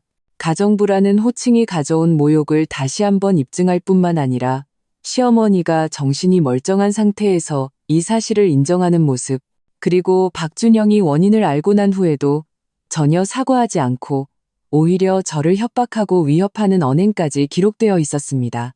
저는 이 핵심 영상 몇 개를 따로 저장하고 암호화했습니다. 이것들은 장차 이혼 소송에서 예상치 못한 역할을 할 수 있을 것입니다. 특히 박준영의 너유기죄로 고소할 거야, 편하게 살게 두지 않을 거야 같은 발언은 그의 과격함과 잠재적인 공격성을 증명하기에 충분했습니다. 저의 신변 안정과 개인 권익을 확보하는데 매우 유리할 것입니다. 저는 박준영이 지금쯤 발을 동동 구르고 있을 것을 알았습니다. 경제적 압박, 어머니를 돌봐야 하는 압박이 그를 곧 무너뜨릴 것입니다. 그의 그 무능한 분노와 협박은 저는 전혀 신경 쓰지 않았습니다. 절대적인 경제력과 냉정한 두뇌 앞에서 그의 모든 반응은 갇힌 짐승의 발버둥에 불과했습니다.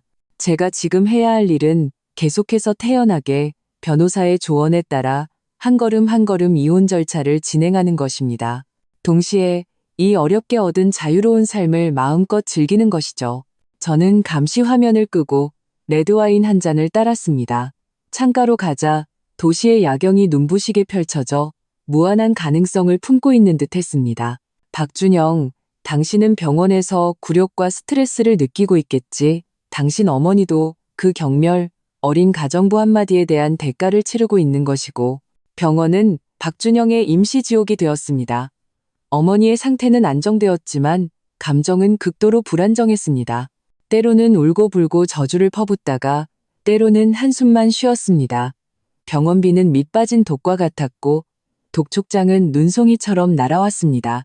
그가 사촌 동생에게 빌린 2천만 원은 이미 바닥났고 자신의 신용카드도 한도를 초과했습니다. 회사 상사에게서는 이미 전화가 왔습니다. 심각한 어조로 프로젝트 진행 상황을 상기시키며 만약 계속해서 업무에 전념하지 못하면 그의 직책을 조정할 수도 있다고 암시했습니다. 내후외환 사면초가, 그리고 이 모든 것의 근원은 김서연, 그 잔인하고 무정한 여자였습니다. 그 차가운 내용 증명은 낙인처럼 그의 뇌리에 새겨져 있었습니다. 7일의 협의 기간은 이미 며칠이 지났습니다. 그는 바다에 던져진 돌처럼 아무런 반응 없는 회원과 협박 메시지를 보낸 것 외에는 아무런 진전이 없었습니다. 김서연은 마치 증발해버린 것 같았습니다. 아니, 증발보다 더 무서웠습니다. 그녀는 마치 침묵하는 빙산처럼 멀리서 냉혹하게 그가 진흙탕에서 허우적거리는 것을 지켜보고 있었고, 심지어는 암암리의 여론을 조작하여 그의 체면을 깎아내리고 있었습니다. 그는 왕대리의 어색한 안부와 몇몇 친구들의 머뭇거리는 말에서 이미 낌새를 챘습니다. 이대로는 안 된다.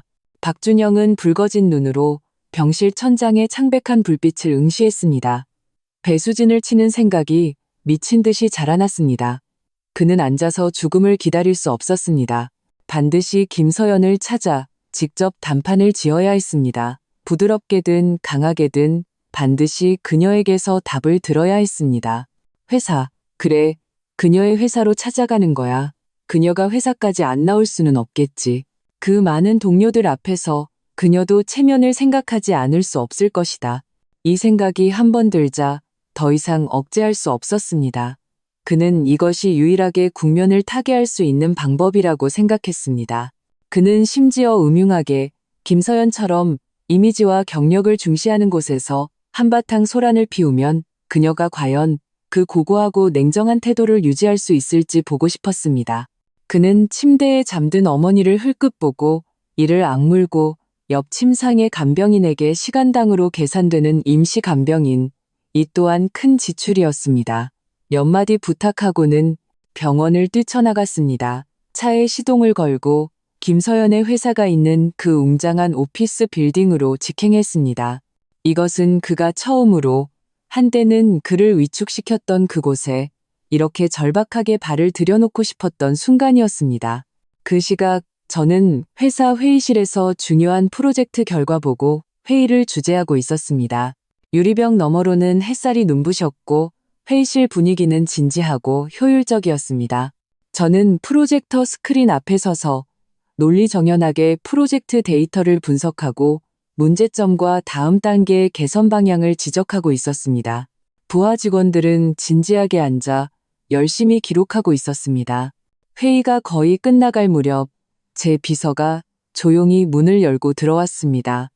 얼굴에는 약간의 긴장과 난처함이 서려 있었습니다. 그녀는 제 곁으로 빠르게 다가와 낮은 목소리로 말했습니다. 이사님, 프런트에서 전화 왔는데요. 박준영 씨가 1층 로비에서 감정이 격해진 상태로 당장 이사님을 뵙지 않으면 위로 쳐들어오겠다고 하신답니다. 제 눈썹이 알아차릴 수 없을 정도로 살짝 올라갔습니다. 역시 궁지에 몰린 쥐가 고양이를 무는군요. 병원과 경제적인 이중 압박이 박준영의 마지막 이성마저 잃게 만든 모양입니다. 제 회사에 와서 소란을 피우다니 정말 어리석기 짝이 없군요. 제 표정은 조금도 변하지 않았습니다. 비서에게 차분하게 고개를 끄덕였습니다. 알았어요. 프런트와 보안팀의 질서 유지 잘하라고 전해주세요. 제가 곧 내려가서 처리할게요. 그리고 회의에 참석한 부하 직원들을 향해 평소와 같은 어조로 말했습니다. 오늘 회의는 여기까지 하겠습니다.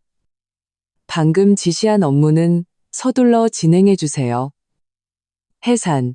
부하 직원들은 궁금해했지만 아무도 감히 묻지 못하고 팬팬이 자리에서 일어났습니다. 저는 정장 재킷을 정리하고 심호흡을 했습니다. 눈빛이 날카롭고 차가워졌습니다. 좋아, 네가 스스로 망신을 당하러 찾아왔으니 내가 그 소원을 들어주지? 마침 구경하고 있을지 모를 몇몇 사람들에게 현실을 똑똑히 보여줄 때가 됐지. 저는 임원 전용 엘리베이터를 타지 않고 직원용 엘리베이터로 직행하여 1층 로비로 내려갔습니다. 저는 모든 사람이 이 소동의 결말을 보게 하고 싶었습니다. 엘리베이터 문이 열리자마자 박준영의 약간 쉰 듯하고 흥분한 목소리가 들렸습니다. 들여보내 달라고요. 내 아내 김서연 씨를 찾으러 왔다고요. 전화도 안 받고 문자도 안 보고 이게 말이 됩니까? 내가 법정 남편이라고요. 프런트 직원과 2명의 보안 요원이 그의 앞을 막아서며 그를 진정시키려 했지만 박준영은 이미 호주추러 얼굴은 붉어졌고 머리는 헝클어졌으며 옷도 구겨져 있었습니다. 온몸에서 궁지에 몰린 자의 초라함과 악다구니가 풍겼습니다.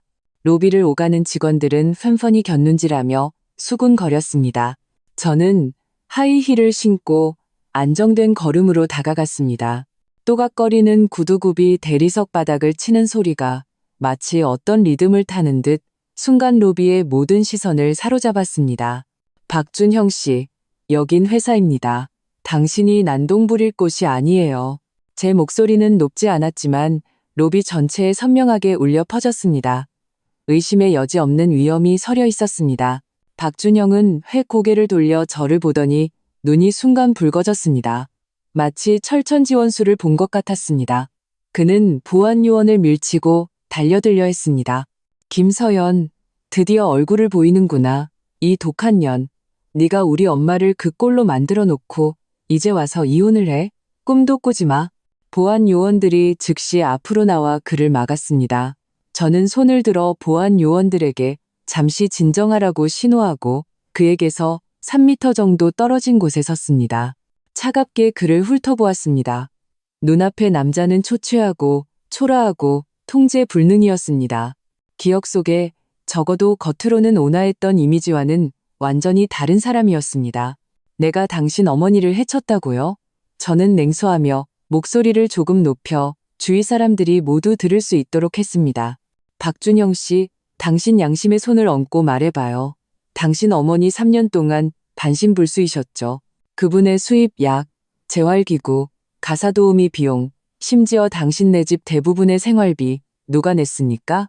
바로 저 김서연입니다. 연봉 1억 5천, 한 푼 한 푼 피땀 흘려번 돈으로요.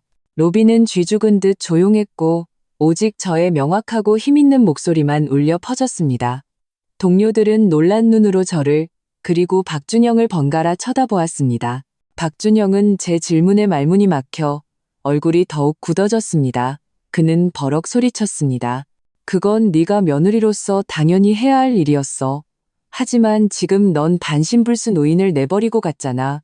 이건 유기야, 범죄라고. 당연히 해야 할 일이라고요? 저는 마치 세상에서 가장 큰 농담을 들은 듯 입가의 조소가 더욱 짙어졌습니다. 그래서 당신 어머니 휴대폰에 제 이름이 가정부로 저장되어 있어야 마땅한 건가요? 가정부, 이 세 글자가 나오자 마치 평지에 벼락이 친 듯 로비 전체가 술렁였습니다. 동료들의 얼굴에는 충격과 믿을 수 없다는 표정이 떠올랐습니다. 연봉 1억 5천의 이사님이 집에서는 가정부로 불렸다니. 이건 정말 들어본 적 없는 일이었습니다. 박준영의 얼굴에서 순간 핏기가 가셨습니다. 그는 제가 공개적인 장소에서 이 일을 터뜨릴 줄은 전혀 예상하지 못한 듯 목소리마저 변했습니다. 너 무슨 헛소리야. 그건 우리 엄마가 늙어서 정신이 없으셔서 저는 그의 말을 끊고 한 걸음 한 걸음 다가갔습니다. 좋아요. 그분이 정신이 없으셨다고 칩시다. 그럼 당신은요, 박준영 씨? 당신은 이 저장 이름을 봤을 때 뭔가 잘못됐다고 생각하지 않았나요? 당신 아내를 위해 한마디라도 변호해줬나요? 아니요, 당신은 안 그랬죠. 당신은 그저 당연하게 가정부의 시중을 즐겼을 뿐입니다. 심지어 제가 떠난 걸 알고 나서는 문자로 저를 협박했죠. 만약 당신 엄마한테 무슨 일이라도 생기면 저를 가만두지 않겠다고. 저는 휴대폰을 꺼내 스팸 메시지함 기록을 바로 열어 화면을 주위 사람들에게 흔들어 보였습니다. 비록 구체적인 내용은 보이지 않았지만 가만두지 않겠다 같은 단어들은 충분히 상상력을 자극했습니다. 이것이 제 법정 남편이 저에게 한 말입니다. 제가 이 가정을 위해 모든 것을 바친 후에 제 인격과 존엄성이 당신들 모자에게 짓밟힌 후의 말입니다. 제 목소리에는 적절한 울음과 분노가 섞여 있었습니다. 연약함이 아니라 고발이었습니다. 이 순간 저는 그 고고한 김 이사님이 아니라 가장 가까운 사람에게 깊은 상처를 받은 한 여자였습니다. 이런 반전은 더 큰 충격을 주었습니다. 주위 동료들의 시선은 이미 호기심에서 완전한 경멸과 동정으로 변해 纷纷히 박준영에게 쏠렸습니다. 수군거리는 소리도 커졌습니다. 세상에, 정말 인간도 아니네. 아내를 가정부 취급하다니 무슨 생각이야? 김 이사님이 이혼하려는 게 당연하지. 나라도 하겠다. 박준영은 완전히 당황했습니다. 그는 로비 중앙에 고립되어 사방에서 쏟아지는 경멸의 시선을 견뎌야 했습니다. 마치 깃털이 다 뽑힌 공작처럼 추하고 우스꽝스러웠습니다. 그는 변명하려 했지만 횡설수설했습니다. 아니에요. 여러분, 저 여자 말만 듣지 마세요. 사실은 그런 게 아니라고요. 서연아, 우리 집에 가서 얘기하자. 여기서 이러지 말고. 소란. 저는 휴대폰을 집어넣고 평소의 냉정함과 위엄을 되찾았습니다. 목소리는 서리처럼 차가웠습니다.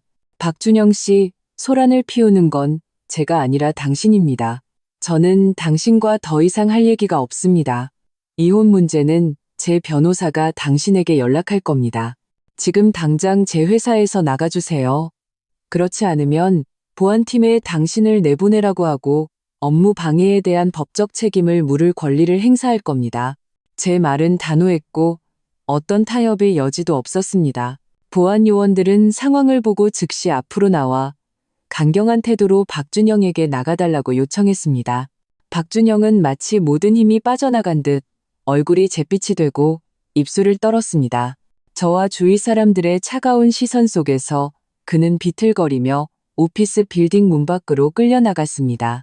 한바탕 소동은 그의 체면이 완전히 깎이고 사회적으로 매장되는 것으로 끝났습니다. 저는 그 자리에 서서 로비를 한 바퀴 둘러보았습니다. 동료들은 펀펀히 제 시선을 피하거나 고개를 숙이거나 바쁜 척했습니다. 그들의 눈에는 경애와 약간의 동정이 섞여 있었습니다. 저는 가볍게 고개를 숙여 프런트와 보안팀에 수고했다고 표시하고 등을 곧게 펴고 엘리베이터로 향했습니다. 엘리베이터 문이 닫히고 외부의 모든 것을 차단했습니다. 거울처럼 빛나는 엘리베이터 벽에 비친 제 자신을 보았습니다. 화장은 완벽했고 표정은 냉정했습니다. 박준영, 당신은 내 회사에서 소란을 피우면 내가 굴복할 거라고 생각했겠지. 틀렸어. 그것은 단지 우리 사이의 격차가 단지 연봉의 숫자가 아니라 수단, 그리고 실력의 전방위적인 압도라는 것을 당신에게 더 명확하게 인식시켜줬을 뿐이다. 박준영이 제 회사 로비에서 벌인 소동은 서투른 희극처럼 순식간에 오피스 빌딩과 업계의 작은 커뮤니티에 퍼져나갔습니다. 세부적인 내용에는 차이가 있을 수 있었지만 핵심 내용은 놀랍도록 일치했습니다. 연봉 1억 5천의 김이사, 시댁에서 가정부 취급당해 이혼 결심, 쓰레기 남편, 회사까지 찾아와 난동부리다, 공개 망신당하고 쫓겨남. 여론은 압도적으로 제 편이었습니다. 가끔 가정의 평화를 깨면 안 된다고 말하는 구시대적인 생각을 가진 사람들이 있었지만 가정부 호칭과 박준영의 협박 발언을 듣고 나서는 얌전히 입을 다물었습니다. 실력이 최고의 언어이고 사실이 가장 강력한 무기였습니다. 저는 더 이상 어떤 해명도 할 필요가 없었습니다. 자연스럽게 수많은 입들이 저를 대신해 증명해 주었습니다. 김서연의 이혼은 옳고 잘한 일이라고. 박준영은 이 일로 완전히 사회적으로 매장되었습니다. 그는 잿빛 얼굴로 병원에 돌아가 어머니의 끝없는 불평과 병원비 독촉장, 그리고 회사 상사의 최후 통첩 같은 전화를 마주해야 했습니다. 그는 무기한 정직 처분을 받았습니다. 회사는 명확하게 가정사를 처리하고 나서 복직을 논의하자고 했지만 복직의 희망이 희박하다는 것을 누구나 알았습니다. 그는 다시 저에게 연락을 시도했지만 모든 통로가 완전히 막혔다는 것을 발견했습니다. 그는 마치 투명한 유리병에 갇힌 것 같았습니다. 바깥 세상을 볼 수는 있었지만 닿을 수는 없었고 그저 자신이 서서히 질식해가는 것을 지켜볼 수밖에 없었습니다. 절망 속에서 그는 마침내 그 내용 증명을 그 7일의 협의 기간을 떠올렸습니다. 기간은 이미 지났습니다. 그날 오후 최 변호사님께서 제게 전화를 걸어오셨습니다. 목소리에는 약간의 가벼움이 묻어 있었습니다. 김 이사님, 방금 박준영 씨가 먼저 연락해 왔습니다. 오? 저는 오피스텔 통유리창 앞에서 커피를 마시며 도시 풍경을 내려다보고 있었습니다. 뭐라고 하던가요? 목소리가 매우 가라앉아 있었고 심지어는 겁에 질린 듯 했습니다. 내용 증명을 봤다고 인정했고 이혼을 원하지 않으며 직접 만나서 이야기할 기회를 갖고 용서를 구하고 싶다고 했습니다. 최 변호사님의 목소리에는 알아차리기 힘든 조소가 섞여 있었습니다. 저는 이사님의 뜻에 따라 이사님의 이혼 의사가 매우 확고하며 협상의 가능성은 없다고 명확히 전달했습니다. 만약 협의 이혼에 동의하지 않으면 즉시 법원에 소송을 제기할 것이라고요. 그의 반응은요? 상당히 오랫동안 침묵하더니 만약 협의 이혼을 하면 재산은 어떻게 나누냐고 물었습니다. 최 변호사님은 잠시 말을 멈췄습니다. 제가 이사님께서 제공하신 재무증빙 자료를 바탕으로 그에게 재산 상황을 대략적으로 통보했습니다. 특히 혼인 후 공동재산 중 이사님의 기여도가 85%를 초과한다는 점, 특히 부동산 부분은 계약금과 90% 이상의 대출금을 모두 이사님께서 지불하셨다는 점을 강조했습니다. 동시에 상대방과 그 가족의 귀책 사유 모욕적인 호칭, 협박 등로 인해 혼인이 파탄났으므로 재산 분할 시 무책 배우자, 즉 이사님께 유리하게 고려되어야 한다고 지적했습니다. 저는 만족스럽게 고개를 끄덕였습니다. 최 변호사님은 업무 처리가 능숙하고 표현이 정확했습니다. 저의 절대적인 경제적 우위를 명확히 하면서도 상대방의 귀책 사유를 꼬집어 도덕적, 법적 고지를 점령했습니다. 그 말을 듣고 감정이 좀 무너진 것 같았습니다. 어머니가 아직 입원 중이시고 돈이 필요하며 집을 잃을 수 없다고 반복해서 강조했습니다. 최 변호사님은 계속해서 말했습니다. 저는 그에게 만약 소송으로 가면 시간이 오래 걸리고 결과가 그에게 더 불리할 수 있다고 상기시켜 주었습니다. 또한 그의 어머니 부양 문제는 법적으로 그와 소통하면 될 뿐 이사님과는 무관하다고 했습니다. 좋아요. 저는 커피를 한 모금 마셨습니다. 그는 마지막에 뭐라고 했나요? 생각할 시간이 필요하다고 했습니다. 제가 24시간을 주었습니다. 내일 이 시간까지 만약 그가 우리가 작성한 이혼 합의서에 서명하지 않으면 합의서 조건은 저에게 매우 유리하게 되어 있겠죠? 네, 공정하면서도 이사님께 유리한 원칙에 따라 엄격하게 작성되었습니다. 그러면 바로 소송을 제기할 겁니다. 최 변호사님의 어조는 단호했습니다. 문제 없습니다. 계획대로 진행해 주세요. 저는 전화를 끊고 기분이 상쾌했습니다. 박준영은 마침내 막다른 골목에 몰려 그가 가장 두려워하던 현실, 즉 경제적 기반을 잃고 집을 잃고 모든 것을 잃는 현실을 마주해야만 했습니다. 저는 그가 반드시 합의에 동의할 것을 알았습니다. 이혼 소송, 그는 시간도 돈도 없어서 끌 수 없었습니다. 더 중요한 것은 그는 더 이상 그 망신을 감당할 수 없다는 것이었습니다. 회사 로비에서의 그 장면은 그의 가련한 자존심을 완전히 박살냈습니다. 그는 절대로 다시 법정에 서서 더 공개적인 심판을 받을 용기가 없을 것입니다. 과연 2시간이 채 되지 않아 최 변호사님께서 다시 메시지를 보내왔습니다. 김 이사님, 박준영 씨가 동의했습니다. 다만 마지막으로 한번 뵙기를 요청합니다. 어머니에 관해 직접 말씀드리고 싶은 말이 있다고 합니다. 만나달라고? 저는 코웃음을 쳤습니다. 마지막으로 왕회하려 하거나 감정에 호소하려 하거나 심지어는 그의 어머니를 대신해 사과하려 하겠지. 안타깝지만 너무 늦었다. 나는 그들 모자에게 더 이상 하고 싶은 말이 없다. 저는 최 변호사님께 답장했습니다. 만나지 않겠습니다. 모든 사안은 변호사님께서 정권 대리해 주십시오. 합의서가 준비되면 바로 변호사 사무실에서 만나 서명하도록 약속 잡아주세요. 서명하고 이혼 신고를 하기 전까지 저는 그와 어떤 접촉도 하지 않겠습니다. 제 태도는 명확하고 단호했습니다. 이 소동은 이제 끝나야 했습니다. 저는 더 이상 박준영과 그의 어머니에게 어떤 시간과 에너지도 낭비하고 싶지 않았습니다. 다음 날 오후 최 변호사님은 박준영이 이혼 합의서에 서명했다고 알려왔습니다. 합의 내용은 다음과 같았습니다. 쌍방은 자발적으로 혼인관계를 해소한다. 혼인 후 구입한 아파트 현재 시가 약 20억 원은 제 소유로 한다.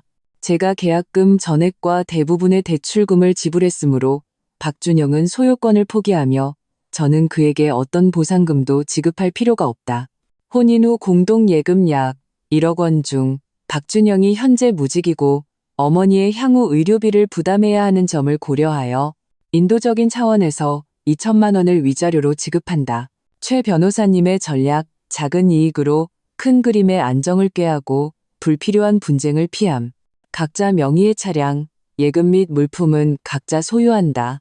쌍방 사이에 자녀가 없으므로 양육 문제는 존재하지 않는다. 박준영 어머니의 모든 사안은 저와 무관하다. 이 합의서는 박준영에게는 가혹했습니다. 그는 거의 빈손으로 쫓겨나는 것이나 다름없었고 공동예금의 5만 받았을 뿐입니다. 하지만 그 아파트는 본래 그가 기생하던 성채였습니다. 이제 성채를 되찾았으니 그는 당연히 쫓겨나야 했습니다. 그 2천만 원은 보상이라기보다는 저와 그의 어머니에 대한 저의 마지막 자비 혹은 세상 사람들의 너무 매정하다는 비난을 막기 위한 한 조각의 가림막이었습니다. 어쨌든 저 김서연은 일 처리를 할 때 항상 여지를 남기는 편이니까요. 비록 차갑고 계산된 여지였지만요. 최 변호사님은 박준영이 서명할 때 손을 계속 떨었고 얼굴이 창백했으며 마치 순식간에 10년은 늙은 것 같았다고 했습니다. 그는 몇 번이나 말을 하려다 말았고 무언가 더 하고 싶은 말이 있는 듯 했지만 최 변호사님의 전문적이고 냉담한 시선 아래 결국 아무 말도 하지 못하고 그저 멍하니 자신의 이름을 서명했다고 합니다. 이 소식을 듣고 제 마음은 평온했습니다. 쾌감도 슬픔도 없었습니다. 마치 오랫동안 미뤄왔던 일을 마침내 끝낸 것 같았습니다. 저와 박준영 사이에는 이미 은혜와 의리가 끊어졌고 남은 것은 차가운 이익의 분할뿐이었습니다. 다음은 절차에 따라 이혼 신고를 하는 것뿐이었습니다. 그것은 그저 형식적인 절차일 뿐이었죠. 저는 컴퓨터를 켜고 해외 여행지 자료를 찾아보기 시작했습니다. 이제 저 자신에게 긴 휴가를 주고 이 추악한 과거와 완전히 작별하고 진정으로 저의 것인 자유로운 새 삶을 맞이할 때였습니다. 서명된 이혼 합의서 사본을 받은 날, 저는 혼자서 가장 좋아하는 산 정상의 레스토랑에 갔습니다. 해질 무렵 도시의 불빛이 켜지기 시작하자 온 도시가 발 아래 눈부신 빛에 바다를 펼쳤습니다. 저는 괜찮은 레드와인 한 병을 시켜 천천히 음미했습니다. 축하의 환희는 없었고 오직 모든 것이 정리된 듯한 평온함과 후련함만이 있었습니다.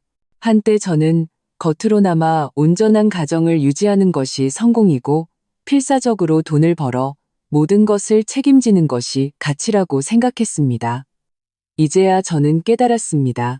그것은 그저 자기 감동적인 희생이었을 뿐 돌아온 것은 가장 철저한 경멸이었습니다. 가정부 그 세 글자는 제 뺨을 세게 때리는 소리와 같았습니다. 저를 깨웠고 저의 우스꽝스러운 집착을 부수었습니다. 이제 그 족쇄가 풀리자 저는 전에 없던 가벼움을 느꼈습니다. 저의 가치는 저를 가정부로 취급하는 가정을 부양함으로써 증명될 필요가 없습니다. 저의 가치는 저 자신에게 저의 능력과 경력 그리고 제 인생을 통제하는 힘에 있습니다. 일주일 후 최 변호사님과 함께 저는 구청에서 박준영과 마지막으로 만났습니다. 이혼 신고를 하는 날이었습니다. 박준영은 회사 로비에서 봤을 때보다 더 초췌해 보였습니다. 야위고 눈가가 퀭했으며 계절에 맞지 않는 낡은 외투를 입고 있었습니다. 온몸에서 초라하고 궁핍한 기운이 풍겼습니다. 그는 저를 봤을 때 눈빛이 복잡했습니다. 원망, 후회, 아마도 약간의 애원까지. 하지만 저는 모두 무시했습니다. 저는 잘 재단된 캐시미어 코트를 입고 화장은 완벽했으며 표정은 냉담하고 거리감이 있었습니다. 그와 저는 마치 다른 세계의 사람 같았습니다. 모든 절차는 조용하고 신속하게 진행되었습니다. 다툼도, 대화도, 심지어는 눈맞춤도 최소화했습니다. 서명하고 도장을 찍고 담당 공무원의 형식적인 질문에 확인하고 그 붉은 이혼 확인 서류가 제 손에 쥐어졌을 때 저는 박준영의 손이 격렬하게 떨리는 것을 느꼈습니다. 저는 한 번도 더 쳐다보지 않고 서류를 잘 챙겨 넣고 최 변호사님께 고개를 끄덕여 신호하고는 먼저 자리에서 일어났습니다. 처음부터 끝까지 저는 박준영에게 한마디도 더 하지 않았습니다. 단호함이야말로 과거에 대한 최고의 작별 인사이고 그에 대한 가장 잔인한 반격이었습니다. 구청 건물을 나오자 겨울 햇살이 조금 눈부셨지만 저는 온몸이 따뜻하게 느껴졌습니다. 최 변호사님이 제 곁에서 미소 지으며 말했습니다. 김 이사님, 축하드립니다. 모든 것이 끝났습니다. 아니요. 저는 그의 말을 정정하며 입가에 진정으로 편안한 미소를 지었습니다. 새로운 시작입니다. 네, 새로운 시작이었습니다. 저는 연차를 내고 항상 가고 싶었던 북유럽으로 오로라를 보러 갔습니다. 눈과 얼음의 세상에서 밤하늘에 변화무쌍하게 펼쳐지는 녹색빛의 띠를 보며 대자연의 웅장함과 생명의 미미함을 느꼈습니다. 그 결혼 생활에서의 기쁨, 배신, 상처들이 천지창조 앞에서는 너무나 사소하게 느껴졌습니다. 저는 마음 가득 평온함과 완전히 새로워진 자신을 안고 귀국했습니다. 귀국 후 저는 모든 에너지를 일에 쏟았습니다. 아마도 무거운 가정의 짐을 벗어던졌기 때문인지 제 사고는 더 날카로워졌고 결정은 더 과감해졌습니다.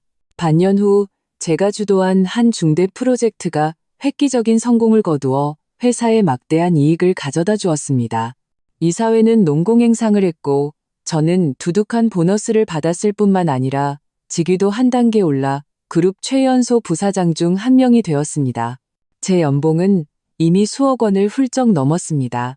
저는 도심 최고의 입지에 전망이 아주 좋은 주상복합 아파트를 샀습니다. 인테리어는 온전히 제 취향대로 다른 사람의 흔적은 조금도 섞이지 않게 했습니다. 여가 시간에는 헬스, 독서, 꽃꽂이를 배우고 마음 맞는 친구들과 어울렸습니다. 삶은 충실하고 아름다웠습니다. 박준영과 그의 어머니에 대한 소식은 간간히 여러 경로를 통해 제 귀에 들어왔습니다. 마치 중요하지 않은 잡음처럼요. 듣자 하니 그들 모자는 결국 원래 살던 아파트를 팔았다고 합니다. 제가 더 이상 대출금을 갚지 않자 박준영이 도저히 감당할 수 없었기 때문이죠. 낡은 빌라의 작은 월세방에서 살고 있다고 했습니다.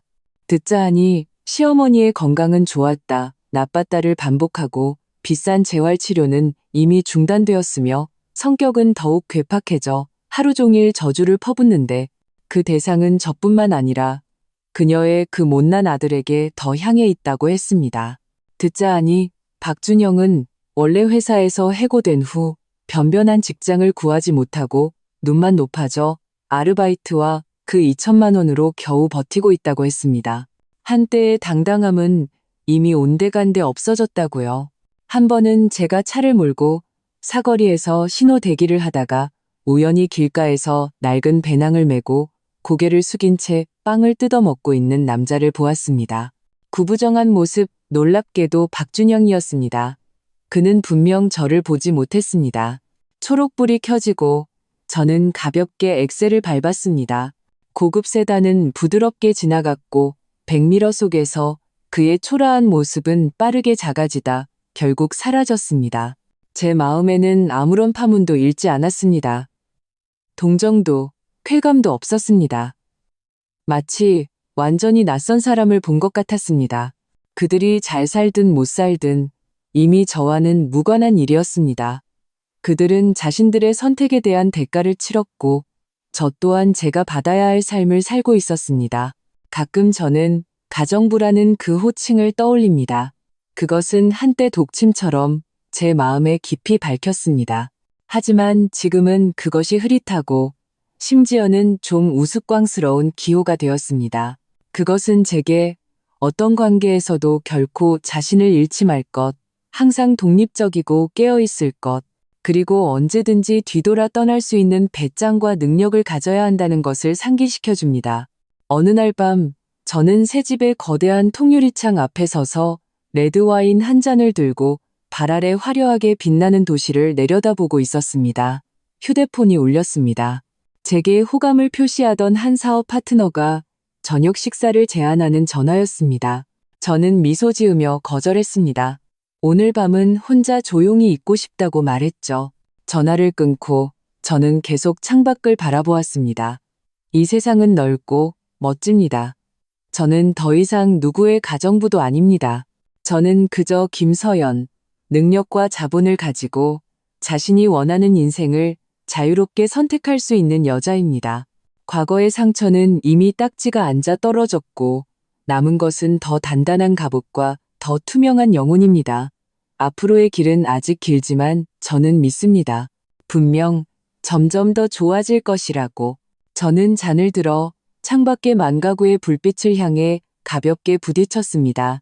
새로운 삶에, 자유에, 그리고 강하고 두려움 없는 나 자신에게 건배.